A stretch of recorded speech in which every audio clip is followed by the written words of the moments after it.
Hello, everybody, and welcome back to my channel. It's Boroby's Football and Banter Factory. Today, I'm going to talk about something that's dear to me, something that holds a very special place in my heart. A man who has given me a lot of great memories. That sounds wrong. But before we get into this special man, let's talk about 2020. What a weird year it has been, man.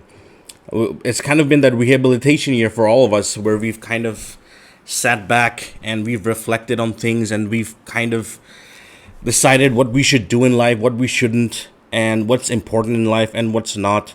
While this pandemic has kind of taken over the human race, it's been a weird year for a lot of other things as well. A lot of strange things have happened. For example, I read a monkey broke into a factory or stole COVID-19 samples in India.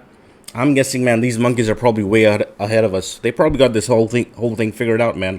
They probably got a vaccination and everything. They probably got the monkeys are probably immune to the disease by now, and they're probably like chilling, man. They're home chilling with other monkeys, probably listening to some monkey music and getting funky, Yeah, there's been other things that happened as well in 2020. Like finally, the Pentagon has released information about UFOs, 3 pictures or a few pictures. I don't know exactly how many, but they've released pictures kind of their pilots spotting unknown entities in the sky, which possibly it's UFOs. It's probably aliens. I've always suspected we're not the only ones, and there's probably just another confirmation that we're not the only ones living in this universe. That's not really a surprise, is it? I think we want to get into the whole alien thing, but I think there's a good possibility that we're not the only ones, and this kind of confirms, or at least gives us the indication that there's something else possibly living with us. And yeah, also a star went missing. Oh wait, that's Mesut Ozil in Arsenal. Wait, Mesut is not missing. Mesut's in London chilling with his buddy Gunnosaurus. He's laughing all the way to an overloaded bank, and he's probably playing Pro Evo and listening to some funky dubstep music or whatever the hell people do these days. Ozil's chilling, man. He's fine. It's fine.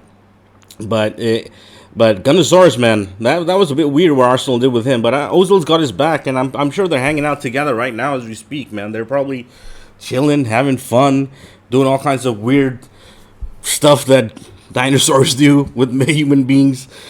And yeah, man. So let's get back to what I really originally wanted to talk about, and that's my man Big Pete, Petr Cech, the legend, the drum beating, puck saving 2012 European Campeones, my man Big Pete, Petr Cech. The reason I'm talking about Big Pete today is that Chelsea have named him in the provisional or 25-man Premier League squad.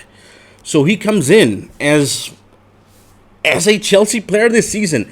He's 39, retired. He came back to Chelsea doing, in a consultant job or a directory job where he helps Frank Lampard identify targets and communicates with Marina and gets the targets across and all that kind of jazz.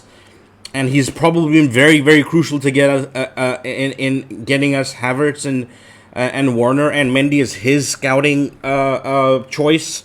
So Petr Cech has been busy. It's not like he's not been busy. And I know that I said puck saving because this man's been playing hockey. He isn't just a great shot stopper in football. He's a great shot stopper in hockey as well. He's a very talented guy and a very beautiful man. We all know of his absolute magnificence. But yeah, Petr Cech has been named in the Chelsea squad and as a 4th choice. So this is what Frank Lampard had to say. He said, when he's in such a good when he's in such good form, it can only help goalkeepers. We have to see one of the world's best in the modern era amongst us. It definitely is not one for romance. Now that I'll get back to that. Pete certainly enjoys the training because that is how he is.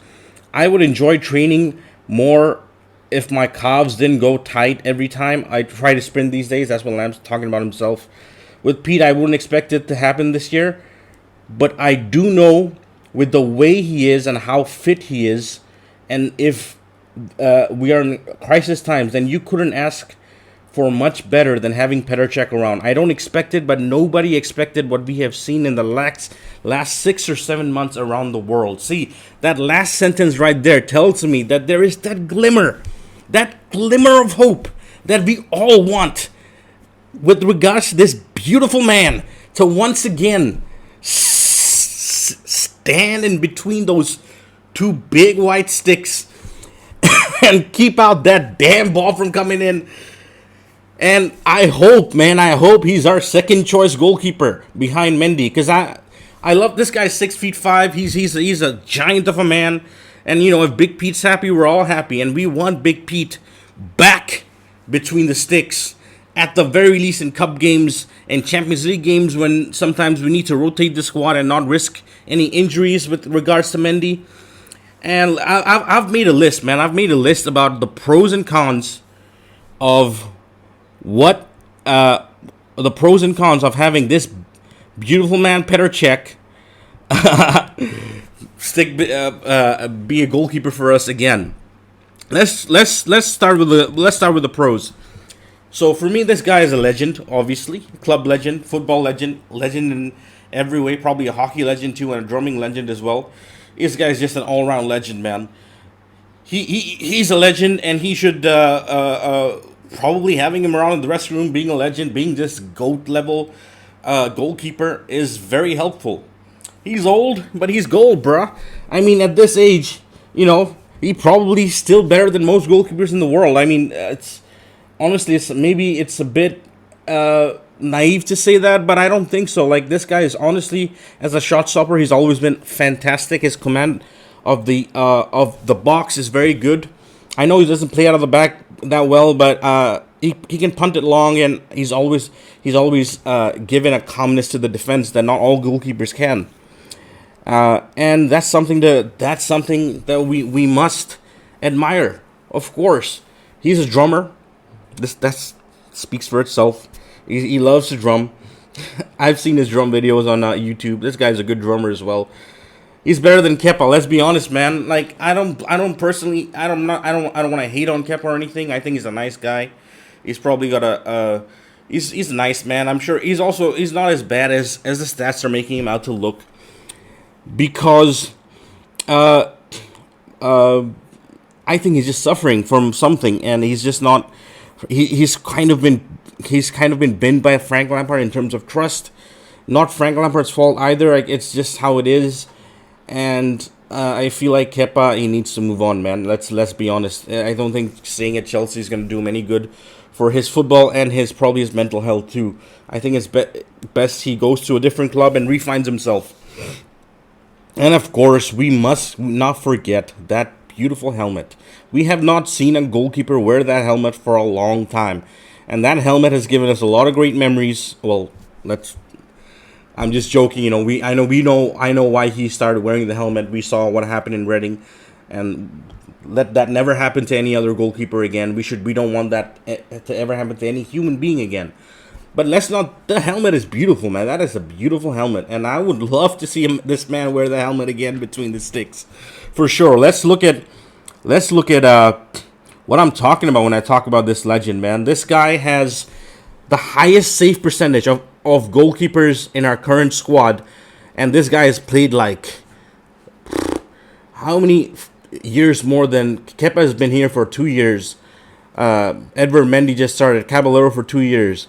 Petr Cech's been there played for what, 11 years or 10 years or something. Man, this guy, that's a phenomenal save percentage. To play 10 years of Premier League, Champions League football, and to have a 59.4% save percentage, it just tells you everything you need to know about this beautiful man. So let's look at the cons. I can't really think of any cons personally, but we'll just look at it. Cons, is that even a word? For real, is that even a word? He did play for Arsenal. That's not really a con, man, because when he played for Arsenal, he was past his best, and he kind of helped us win that Europa League. He was a secret agent and all that, and we love our Big Pete. And there are no cons, man. Officially, it's official. He's our backup. Probably not, but he's our backup. Come on. Let's celebrate Big Pete being our backup. And I love this man, and I think this man this man is let's be honest, man. I think he's probably the best backup we can possibly have, honestly. Even at 39 for 1 year, let's be serious for a second. I think he can honestly back up and be a very good backup. He can back up the fact that he's second choice, and he can be a very good second choice because Kepa's suffering from confidence issues, and I think his future is away from here. Caballero, I've not always been convinced with him. He's good. He's not bad. I'm not gonna lie, but I think Petr Cech. Come on, man. This guy. He can do the job, man. We know he can. Like, we've seen him before. Remember when Courtois was here and Petr Cech was a backup keeper? He was crucial, man. He saved us a lot of points when Courtois missed those games. Arguably, Cech was better, and yeah, we won the league that year. So Petr Cech, man. What do you guys think? Let me know if you want Cech to stay, and if you want Cech to be our official backup, or if you think that we should persist with Kepa. Just let me know, and hopefully we get to see more of Cech. All right, man. From Barbais, see ya.